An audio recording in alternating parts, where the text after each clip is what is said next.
Raquel, como é que funciona o lucro obtido com negócios imobiliários lá nos Estados Unidos?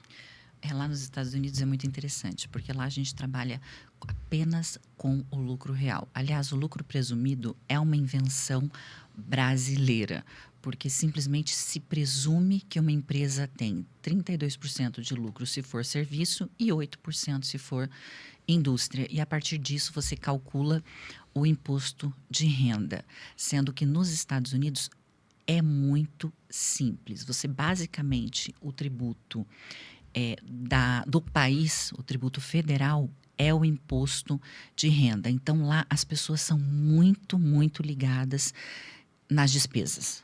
Por quê? É sobre a renda. Então, se você teve uma receita de 100, você tem que estar sempre pensando em quanto você vai conseguir de despesa para pagar menos imposto. Você pode gastar os 100. Exatamente. Então, por que a sociedade... Isso aí faz com que a sociedade seja extremamente consumista. Porque ela fica pensando assim, bom, se eu tenho uma receita de 100, então o que eu vou fazer? Bom, vou financiar um carro. Normalmente ele financia pela empresa. Vou financiar esse escritório, que daí ele já abate do imposto de renda. Aí ele começa a financiar as coisas, ele começa a comprar coisas, ele começa a investir, porque o cérebro dele fica pensando sempre em como pagar o quê? Menos imposto. Para pagar menos imposto, você tem que fazer o quê? Consumir. Aqui no Brasil, não. Bom, eu presumi 32%. Então, assim, não vou investir, né? Porque tanto faz se eu investir ou não investir. Então, isso faz com que a sociedade desenvolva. Veja só, na parte tributária do imobiliário. Você pode nunca pagar o imposto de renda. Por quê? Se você pegar toda a tua receita e você sempre investir e nunca fizer com que dê lucro, você não vai pagar imposto. Então, por exemplo, eu compro lá 10 casas, coloco para locação, com o produto do lucro disso, eu vou e pago um financiamento de uma 11ª casa. Aí eu não estaria também, exposto a alocação é um pouco diferente, porque de cada casa, normalmente, você coloca numa LLC, que é numa empresa.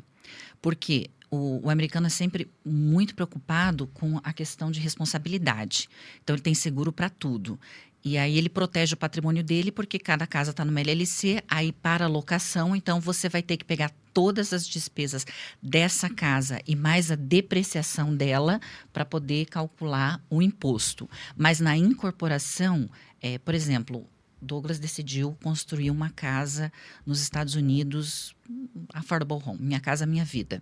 Aí ele vai lá, ele compra um terreno, ele contrata o GC, que a gente chama de General Contractor, e aí ele constrói aquela casa. Só que se ele pegar o dinheiro dessa casa e usar o lucro, ele vai pagar imposto. Aí que ele pensa, quer saber? Eu não quero pagar imposto, então eu vou comprar um outro terreno para fazer uma outra casa. Aí ele vai, coloca esse outro terreno e daí ele faz essa outra casa e ele vai girando e ele só vai pagar imposto quando? Quando ele fala assim, bom, agora eu não quero fazer mais casa.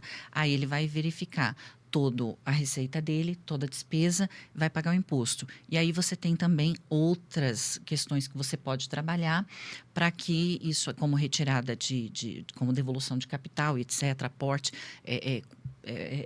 situações tributárias que você pode trabalhar com o seu contador para minimizar esse impacto.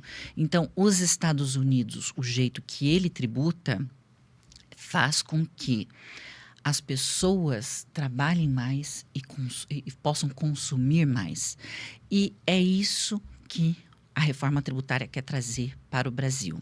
Porque eles querem tirar esse lucro presumido e querem fazer com que as pessoas comecem a pensar no que elas podem gastar para quê? Para colocar isso como despesa ou custo e abater do imposto. Porque ele consegue, por exemplo, na locação mesmo, eu consigo repintar o imóvel todos os anos e eu vou ter um abatimento de imposto. Quer dizer, eu mantenho o meu inquilino satisfeito, que está sempre com uma casa novinha. Exatamente. Que legal. Valoriza o patrimônio. Bacana. Obrigado, hein?